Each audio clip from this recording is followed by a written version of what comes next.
Ovariohysterectomy. The procedure is deconstructed into 8 subtasks.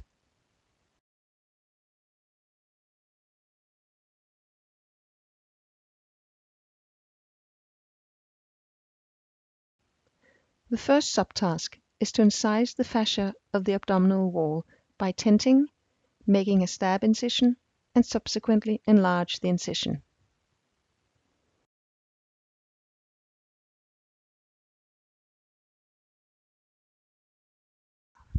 Make sure no abdominal structures get caught in the scissors.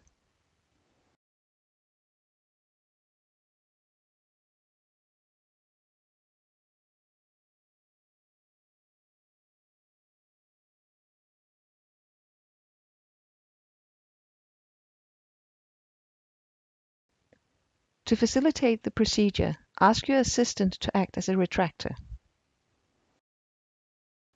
Use the SimSpay hook to grab and visualize the uterine horn. Follow the horn in a cranial direction and localize the ovary.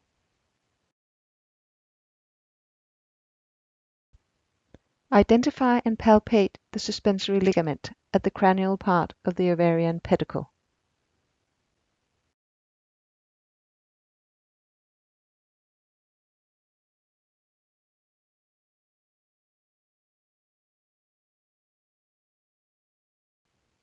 The second subtask is to fixate the ovary. Use a hemostat and place it on the pedicle, making sure no other structures are caught in the process.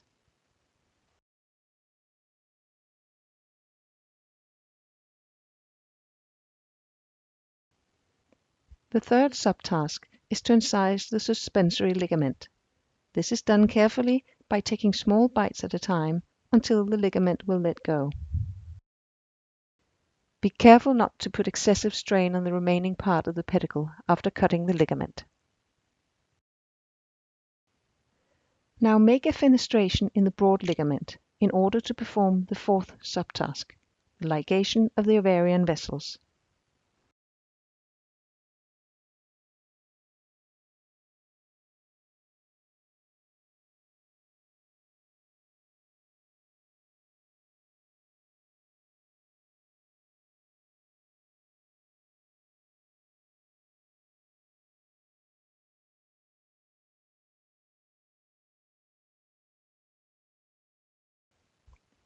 Make sure you tighten the first throw thoroughly, but without pulling excessively.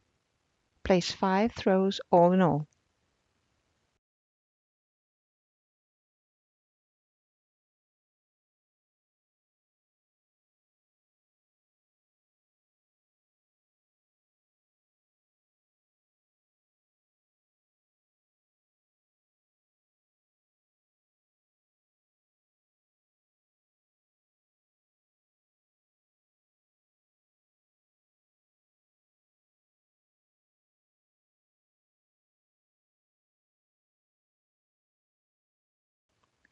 The ligature is now securely placed on the ovarian vessels.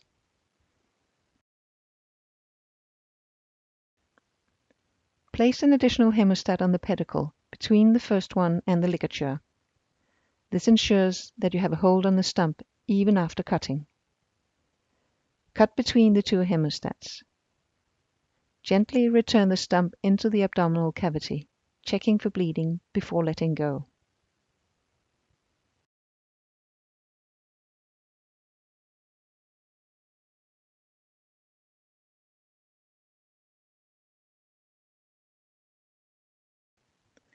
The other ovary is located by following the first horn in a caudal direction until it meets the corpus uteri.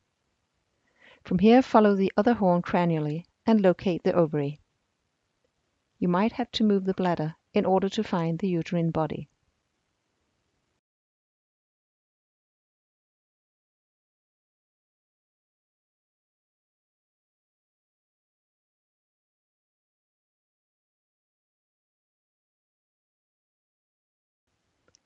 The procedure from before is now repeated.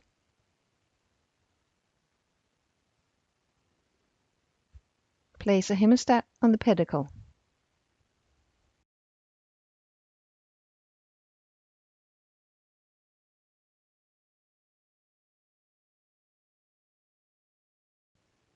Palpate and incise the suspensory ligament.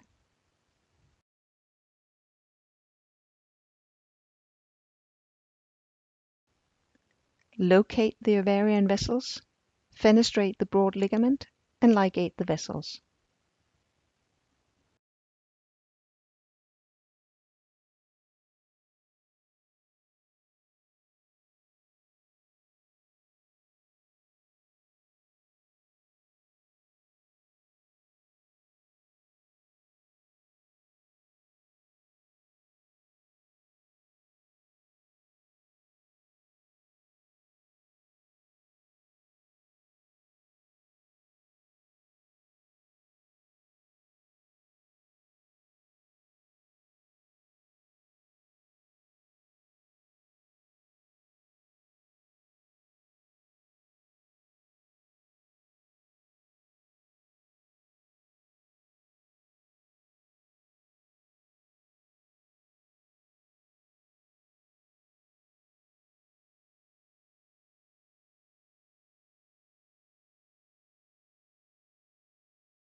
Place the extra hemostat on the pedicle distal to the ligature and cut between the two hemostats.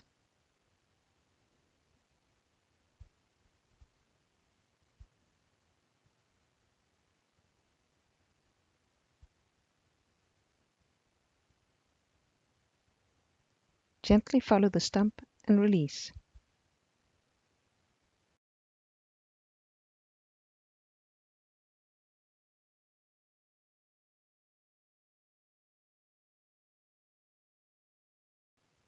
The fifth subtask is to incise the round ligament. You can either tear the ligament gently or you can cut it.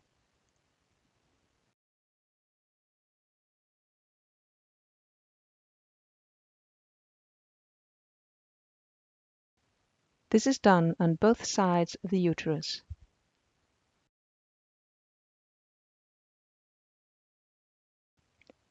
By gently moving the bladder caudally, you can now visualize the body and cervix of the uterus. Make sure to identify both urethras before ligating the uterine body. Also identify the two uterine vessels.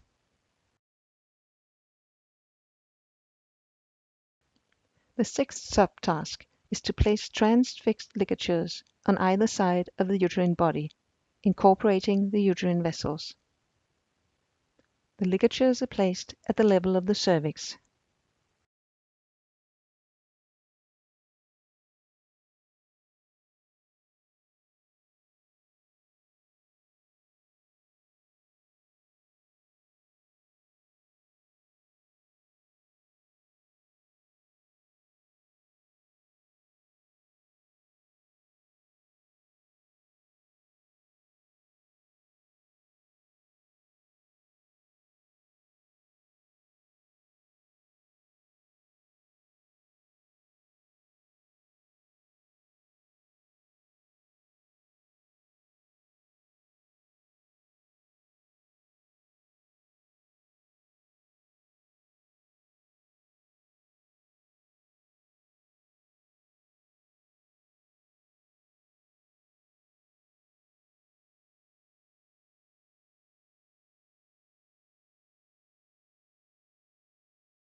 Subtask number 7 is to place a simple ligature around the uterine body.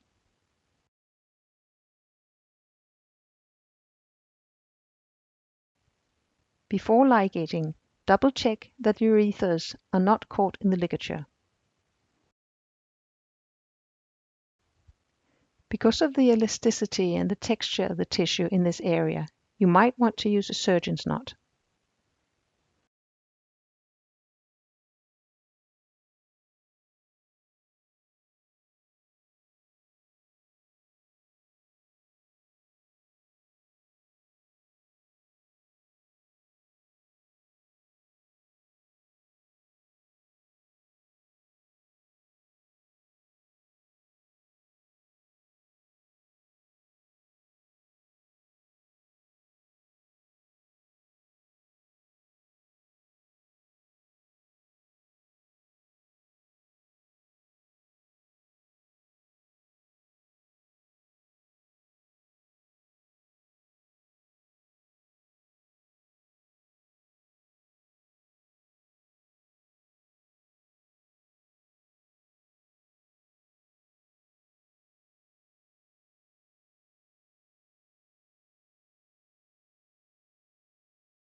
The final subtask is to transect the uterus.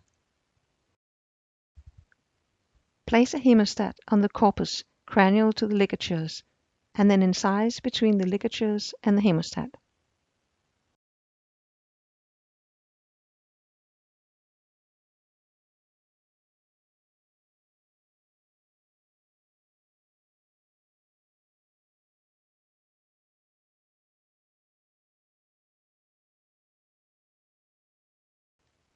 Before closing the abdomen, remember to check for bleeding at the uterine stump as well as at the two pedicles.